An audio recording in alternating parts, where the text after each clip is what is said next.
반갑습니다. 7월 29일 금요일 큐티 스케치 시간입니다. 오늘 본문은 시편 30편 1절부터 12절까지의 말씀입니다. 오늘 본문은 이렇게 시작합니다.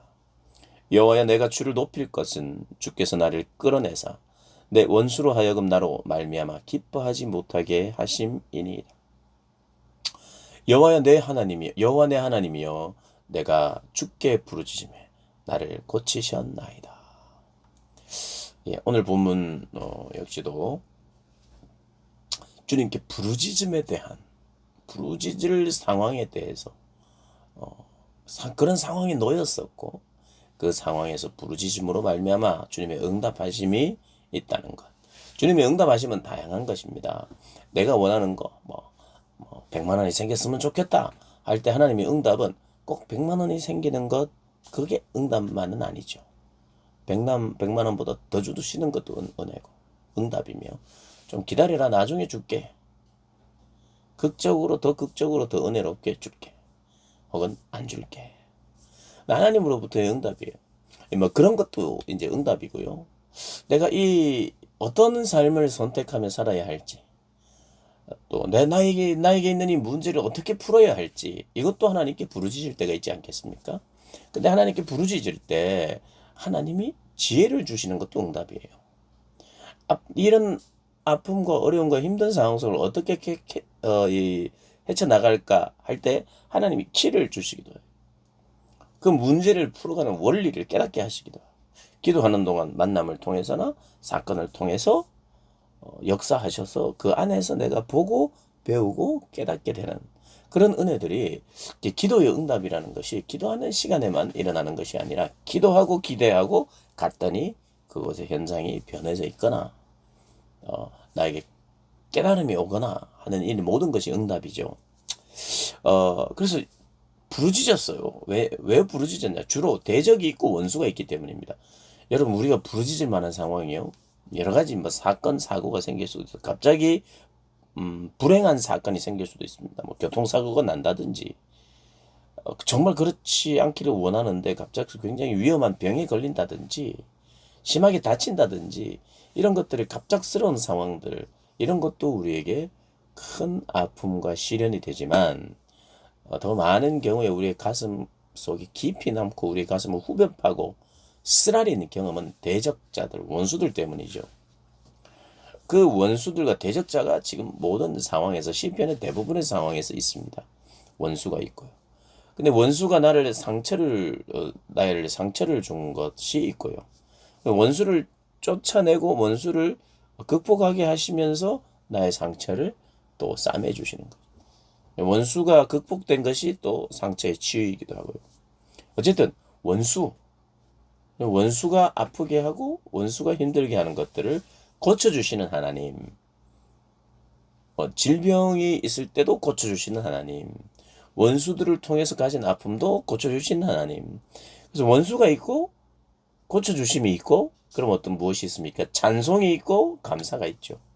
이런 삶이 우리에게 계속해서 일어납니다. 시편은 주로 그런 것을 다루고 있어요. 시편은 하나의 노래이면 찬송이지만 동시에 시편 안에서 우리의 삶을 보는 거죠. 우리의 삶에 가사가 있잖아요. 원수가 있고 두려움이 있고 아픔이 있고 부르짖음이 있고, 아무리 부르짖어도 좀 뭔가 빨리 안 오시는 것 같고, 이런 인내와 기다림의 시간도 있고, 결국 응답하심도 있고, 찬송이 있고 감사가 있고, 기다리는 동안도 찬송이 있고. 근데 우리의 신앙적인 삶이 다 녹아져 있는 것이 시편인 것 같아요. 근데 오늘 어쨌든 부르짖는 자에게 오늘 본문을 통해서 8절에도 부르짖고 간구했다, 이런 이야기가 나오고요. 2절에 보니까 내가 주께 부르짖음에 나를 고치셨다. 주님이 고치셨어요. 하나님이 고치셨어요. 그러면서 3절 4절에 또 찬송이 나오죠. 여호와여, 주께서 내 영혼을 스올에서 끌어내어 나를 살리사 무덤으로 내려가지 아니하게 하셨나이다. 당신이 나를 구원해 주셨단 말이죠. 찬양 아닙니까? 4절에 주의 성도들아 여호와를 찬양하며 그의 거룩함을 기억하며 감사하라. 결국 주님이 구원해 주셨고 함께 해주셨고, 감사할 수밖에 없는, 찬양할 수밖에 없는 상황으로 인도하신 것에 얼마나 기쁩니까? 그러면서 그가 하나의 중요한 깨달음을 5절에서 이야기하고 있습니다. 5절 이렇게 이야기해요. 그의 노여움은 잠깐이요. 하나님께서 뭐 우리 죄 때문에 노여워하시든 아니면 이 대적자들이 계속해서 믿는 자들을 꼭 공격하고 힘들게 함으로 말미암아 그것이 노여움이 되어서 힘듦이죠. 힘든 노여움, 힘든 상황 이것은 잠깐이고 그의 은총은 평생이로다. 이 그의 깨달음을 지금 이야기하고 있습니다. 그러면서 저녁에는 울음이 깃들일지라도 아침에는 기쁨이 오리라. 시인이 이런 고백을 해요. 이 고백 속에 우리가 그의 삶을 그 이전의 삶을 추측해 볼 수 있죠. 사실 이 시인은 노여움이 잠깐이 아니라 노여움이 평생인 것처럼 느꼈던 사람이에요. 오랜 기간 기다리고 부르짖었죠. 그리고 여호와의 은총이 잠깐인 것 같아요. 여호와의 은총은 잠깐인데 너무 긴 시간, 오랜 시간 노여움이 나에게는 많다. 노여움이 많다. 그래서 그가 부르짖을 때에는 아픔 속에 부르짖을 때에는 이렇게 부르짖었을 거예요. 하나님, 왜 이렇게 힘든 시간이 평생인 것 같이 나에게 느껴집니까? 너무 평생인 것 같아요. 너무 길어요. 정말 아침은 오는 것입니까? 정말 아침은 나에게 옵니까? 나는 너무나도 어두운 터널을 너무 오래 지금 지나고 있는 것 같아요. 이렇게 고백을 했어요, 사실. 그랬던 사람이 완전히 바뀌는 거예요. 하나님을 만나고 하나님의 은혜를 경험하고 무엇보다도 깨달음을 얻으면 그의 고백이 바뀌는 거예요. 아침은 반드시 오는구나. 그리고 돌아보니 그렇구나. 노염은 잠깐일 뿐이구나. 잠깐이구나. 고난도 잠깐이구나. 여호와의 은총이 평생이구나. 어떤 깨달음이 왔느냐? 노여움과 고난의 그 시간도 하나님의 은총이 있었던 것을 보게 되는 거예요. 그럼 시간적으로도 마찬가지입니다. 혹시 내 삶이 고난이 인생에 더 많은 시간이 있었을지라도 내 짧은 인생 속에서 일뿐이며 영원한 하나님의 은총과 영원한 삶에 비하면 아무것도 아니구나. 이 땅에서의 고난이라는 게 아무것도 아니구나 하는 그런 깨달음. 이 땅을 살면서도 그 아침을 경험했어요. 밝음을 경험했어요. 하나님의 은혜와 은총을 깨달으니 노염은 잠깐이요. 하나님의 은혜는 은총은 평생입니다. 이런 깨달음을 이야기합니다. 그러면서 내가 형통할 때에 말하기를 영원히 흔들리지 아니라 하였도다. 내가 잘 될 때가 있었는데 잘 될 때는 내가 교만하게 고백했다는 거예요. 나는 흔들리지 않을 거야. 나는 다른 사람은 흔들려도 나는 흔들리지 않을 거야. 나는 견고해. 이렇게 교만한 말을 했는데 7절 여호와여 주의 은혜로 나를 산같이 굳게 세우셨더니 주의 얼굴을 가리시며 내가 근심하였나이다.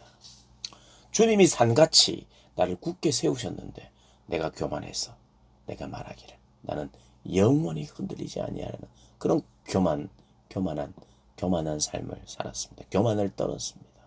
이게 깨닫고 나니까 아는 거예요. 하나님의 은총 때문에 은혜 때문에 내가 세워진 거지 내가 세운 것도 아니고 내가 하나님이 세워주셨다고 해도 하나님이 계속해서 은혜를 주셔야만 이게 흔들리지 않는데 내가 내 스스로 흔들리지 않을 것이라고 생각했던 이 교만. 하나님의 하신 일 내 것이라고 생각했던 이 교만이 있었다는 것을 깨닫게 된 거예요. 그러니까 은혜를 받으면요. 자기를 알게 됩니다. 그래서 막 아무나 은혜 받았다 그래도 안 믿어요. 은혜 받으면 자기가 누군지 알게 되는 거예요. 겸손해집니다. 자기가 교만했던 것을 알고 자기의 죄를 알아요. 나 은혜 받았어요. 은혜 받으면 회개하는 사람이에요. 은혜 받으면 겸손해지는 사람입니다. 은혜 받으면 내가 예전에는 내 잘난 맛에 내가 산을 세우고 내가 한 것처럼 생각했는데 철저히 하나님이 하셨고 왜 이걸 알게 됐느냐? 한번 깨지고 나서 알게 된 거예요. 그러니 깨진 것도 은혜죠. 그거 알게 됐으니까. 안 깨지고도 그거 알면 너무 좋은데 깨지지 않고는 그거 알기가 힘드니 하나님이 깨시고 결국에는 그가 마땅히 해야 될 고백하는 거죠. 나를 산같이 굳게 세우신 분은 하나님이시며 이 땅을 사는 동안 하나님의 은총만 평생입니다. 여러분 이런 고백이 여러분의 삶 속에 늘 있기를 주님의 이름으로 바라고 축복합니다.